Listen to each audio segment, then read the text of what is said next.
নমস্কার ম্যাম। নমস্কার। ম্যাম আপনার নাম? সরস্বতী মজুমদার। ম্যাম আপনি কোথা থেকে এসেছেন? আমি নদিয়া চাকদা সিলিন্ডার থেকে এসেছি। আচ্ছা, এই যে ভাই ফোঁটার যে রীতি রেওয়াজ চলে আসছে, আসলে কি ভাইকে ফোঁটা দিলে ভাই বোনকে রক্ষা করতে পারে? আসলে কি ভাই রক্ষা কবচ হিসেবে বোনকে সবসময় রক্ষা করতে পারে?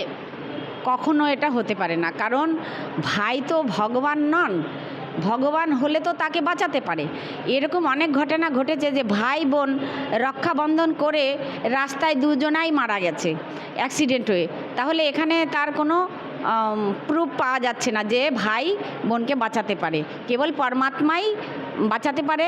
তা পুণ্যগুরু রূপে যে পরমেশ্বর এই পৃথিবীতে এসেছেন, ওনার কাছ থেকে নাম দীক্ষা নিলে তাহলে আয়ুও বাড়িয়ে দেবে আর পুণ্য ভক্তি করে মুক্তি দেওয়াতে পারবেন ও পুণ্য পরমাত্মা। আচ্ছা, এই ধরনের জ্ঞান আপনি কোথা থেকে পেলেন? এই জ্ঞান আমি আমাদের জগৎগুরু তত্ত্বদর্শী সন্ত রামপালজি মহারাজের নিকট হতে পেয়েছি। আচ্ছা, ওনার কাছ থেকে নাম দীক্ষা নিতে গেলে কিভাবে তারা নিতে পারে?